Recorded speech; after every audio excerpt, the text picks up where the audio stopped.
के आधार पे मिलेगा। अगला प्रश्न है बहुत बहुत धन्यवाद माननीय मंत्री सुरेश महोदय। मोदी। 294 अध्यक्ष महोदय, मुझे जवाब मिल गया है, मैं पूरक प्रश्न पूछे। अध्यक्ष महोदय, ये एक बहुत गंभीर मामला है, किसानों से जुड़ा हुआ है। किसान को साल में 2.5 महीने बिजली चाहिए और उसी 2.5 महीने में निगम की तकनीकी खराबी की वजह से ट्रांसफार्मर जल जाते हैं और किसानों को बिजली नहीं मिल पाती है। मेरा क्षेत्र पूरे 2.5 महीने तक बिजली से विभिन्न रहा। क्या ये 72 घंटे में ट्रांसफार्मर बदलने वाली सरकार जो दावा कर रही थी, मुझे थपथपा रहे थे सदस्य सत्ता पक्ष के, कि 72 घंटे में हम ट्रांसफार्मर बदल देते हैं, ये 72 दिन क्यों लगे इस ट्रांसफार्मर को बदलने में? इसकी में किस अधिकारी की लापरवाही है, किसकी जिम्मेदारी है? क्या सरकार उस अधिकारी के खिलाफ, उन कर्मचारियों के खिलाफ कोई एक्शन लेने का इरादा रखती है या नहीं? पहला मेरा पूरक प्रश्न है। माननीय मंत्री जी। माननीय अध्यक्ष महोदय, माननीय सदस्य ने कहा है कि 72 घंटे में जो ट्रांसफार्मर बदलने का नियम है वो हमारे कृषि उपभोक्ता या डोमेस्टिक उपभोक्ताओं के जो ट्रांसफार्मर फेलियर होता है उनको 72 घंटे में बदला जाता है। माननीय सदस्य जिस ट्रांसफार्मर की बात कर रहे हैं वो 400 केवी ग्रिड सब स्टेशन पर 200/220/132 का 160 MVA का ट्रांसफार्मर था, जिसका हटा करके 200 MVA का बढ़ा करके किया गया है। तो अगर बड़े ट्रांसफार्मर अगर फेलियर होते हैं तो इनकी परेशानी नहीं हुई है। हाँ, वहाँ पर हम पहले दिन के समय कृषि उपभोक्ताओं को बिजली दे रहे थे। ये ट्रांसफार्मर की प्रॉब्लम तकनीकी खराबी आई, उसकी वजह से दिन में 6 घंटे दी और रात को भी 6 घंटे दी बिजली। कुछ उपभोक्ताओं को, घरेलू उपभोक्ताओं को कुछ समस्या आई थी, लेकिन वो 2 महीने के 2.25 महीने के अंदर जैसे ही नया ट्रांसफार्मर मिला, उस तकनीकी खराबी के कारण से उस पे वोल्टेज कम आ रहे थे, तो वो मेरा प्रश्न अलग है मंत्री महोदय कि 72 दिन ट्रांसफार्मर बदलने में लगे, इसके लिए कौन अधिकारी जिम्मेदार है और आप उसके खिलाफ क्या कार्रवाई करने का विचार करते हैं? हाँ, मैं देरी की वजह से जिम्मेदारी फिक्स करने की बात कर रहा हूँ। इतनी देरी 72 दिन ट्रांसफार्मर बदलने में लगते, किसान को तो 72 दिन ही बिजली चाहिए और वो आप ट्रांसफार्मर बदलने में लगा देते हो, तो फिर किसान किस लिए कनेक्शन लेता है? अरे पूरा प्रश्न पूरे अधिकारी जिम्मेदार। आप सुनिए, जब प्रश्न पूछ रहे हैं आपका भी ज्ञान वृद्धि होगा, ये करने से नहीं होगा, अपना स्वयं का भी ज्ञान बढ़ाओ आप।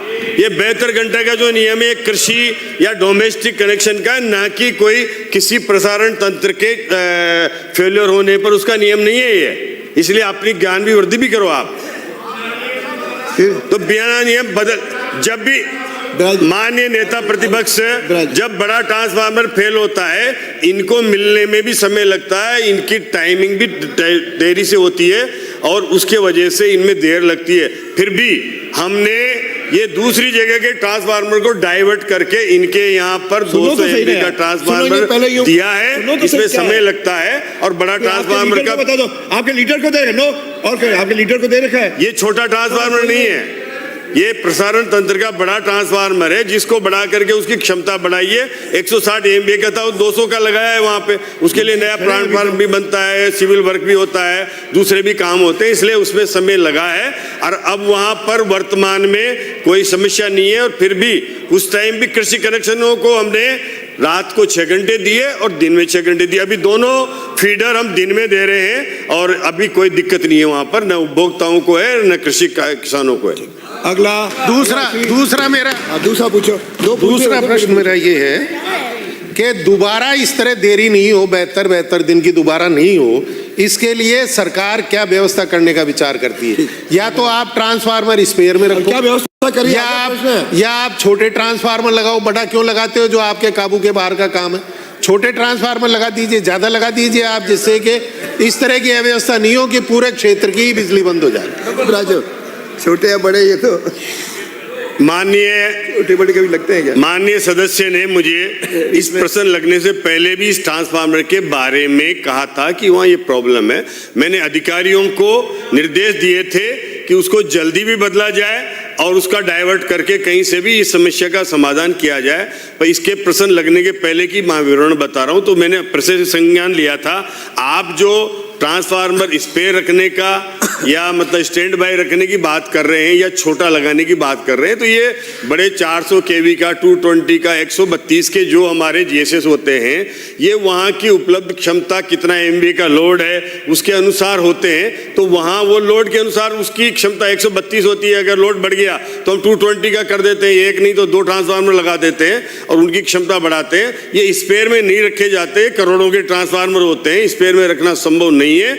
इनकी हम ऑर्डर देके रखते हैं, जैसे ही हमारे पास जरूरत होती है तो उसको अगर कहीं फेलियर हो गया, ये जनरली फेल नहीं होते हैं, जनरली ये फेल नहीं होते हैं, सामान्यतया ये वर्षों तक चलते हैं। लेकिन अगर तकनीकी खराबी आ गई तो हमारा जो भी पाइपलाइन में होता है वहां से हम आवश्यक जगह पर उसको डाइवर्ट करने का काम करते हैं, इसलिए स्पेयर में नहीं रखा जा सकता। अगला प्रश्न फेराराम चौधरी, हो गया ना? और जो 295 ये जो है बहुत ही इम्पोर्टेंट विषय था।